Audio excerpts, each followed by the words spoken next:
Ang tanong, What are the contents of Articles 17 to 21 of the Universal Declaration of Human Rights?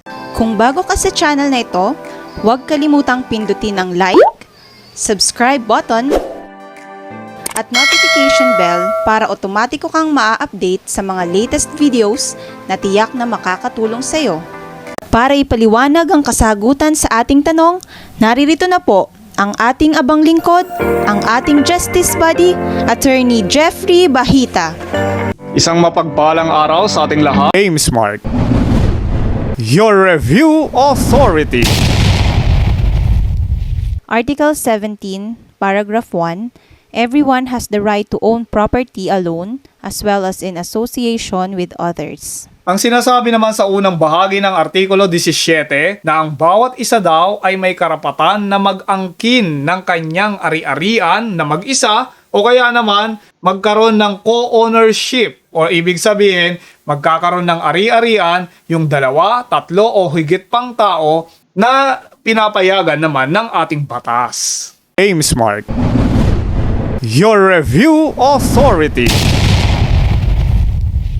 Article 17, Paragraph 2, no one shall be arbitrarily deprived of his property. Sa ikalawang bahagi ng Artikulo 17, sinasabi dito na wala daw tao na pwedeng pagkaitan ng kanyang sariling ari-arian. Ibig sabihin, hindi mo pwedeng kunin yung ari-arian ng isang tao nang wala niyang pahintulot or nang labag sa kanyang mga karapatan. Halimbawa niyan, si Pedro may utang kay Juan. Hindi pwedeng kunin ni Juan yung ari-arian ni Pedro nang ayaw or walang pahintulot ni Pedro kahit na may utang pa naman talaga si Pedro kay Juan.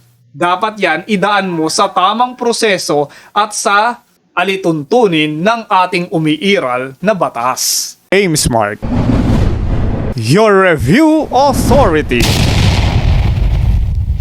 Article 18, everyone has the right to freedom of thought, conscience, and religion. This right includes freedom to change his religion or belief, and freedom either alone or in community with others and in public or private to manifest his religion or belief in teaching, practice, worship, and observance.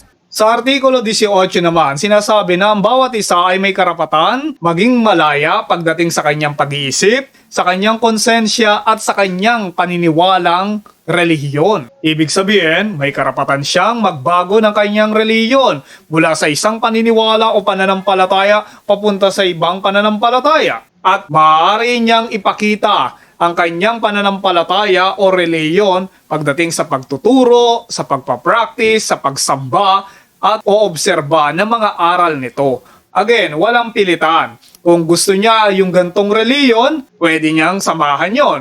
Kung gusto niya yung ganto namang reliyon, pwede niya namang samahan yan. Kung gusto niya wala siyang reliyon, hindi rin ipinagbabawal ng batas ng tao ang ganong bagay. Kaya nga dito sa Pilipinas, ang daming reliyon kung mapapansin nyo dahil isa yan sa mga pinakasagradong karapatang pantao na pinoprotektahan hindi lamang ng batas ng Pilipinas kundi pati na rin ang batas ng buong daigdig sa pamamagitan ng Universal Declaration of Human Rights. James Mark, your review authority. Article 19. Everyone has the right to freedom of opinion and expression. This right includes freedom to hold opinions without interference and to seek, receive, and impart information and ideas through any media and regardless of frontiers. Sa Artikulo 19, sinasabi naman na ang bawat isa ay may karapatang maging malaya pagdating sa pagbibigay ng kanyang sariling kuro-kuro o palapalagay. Kung ano ang gusto niya sabihin, pwede niya sabihin. At walang makapagbabawal sa kanya sa pamamagitan ng kahit na anong media at sa paanong paraan. Pero ito ay bilang pangkalatang alituntunin. Mamaya tatalakayin natin yung mga exceptions dahil ang mga karapatan ay meron ding mga limitasyon. James Mark, your review authority.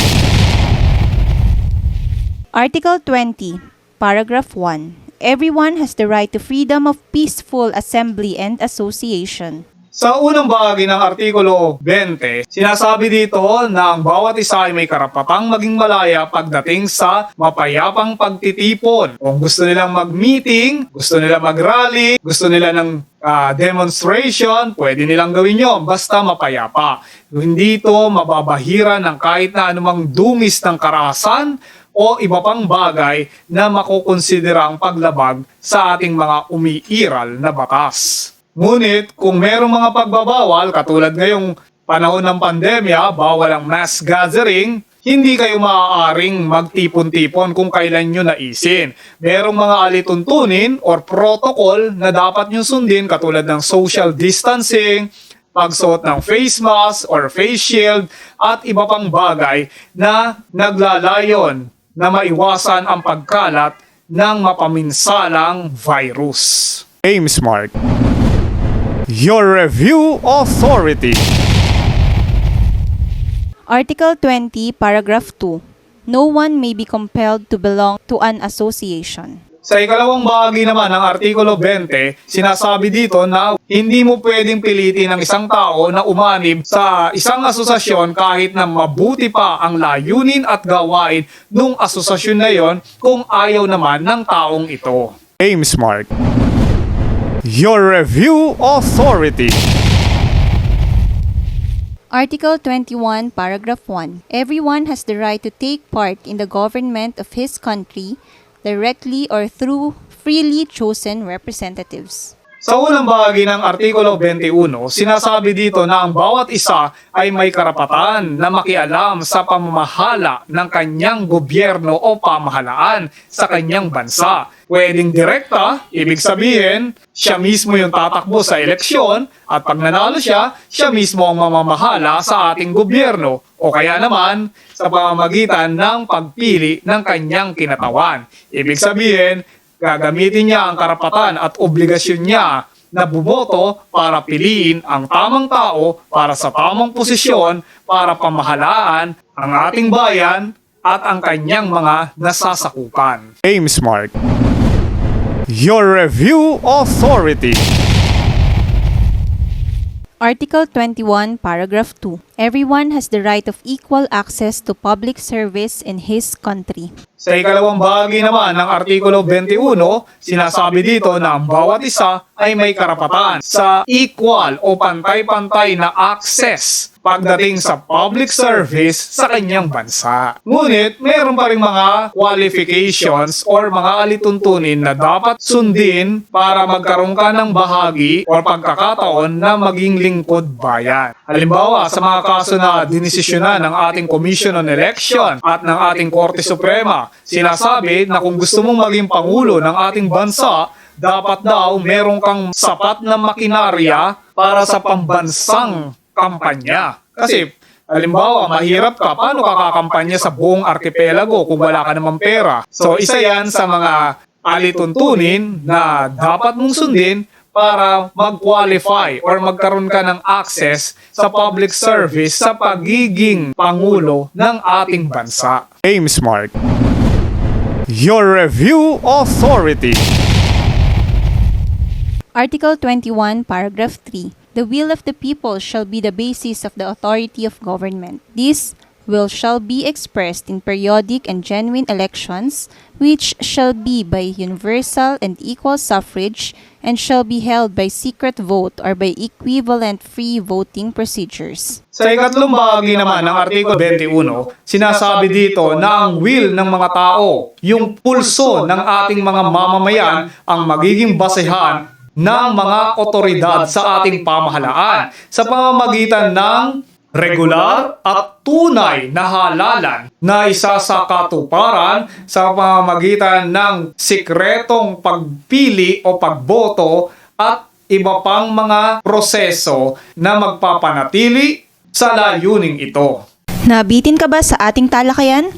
Panoorin mo ang iba pang videos ng ating Justice Body.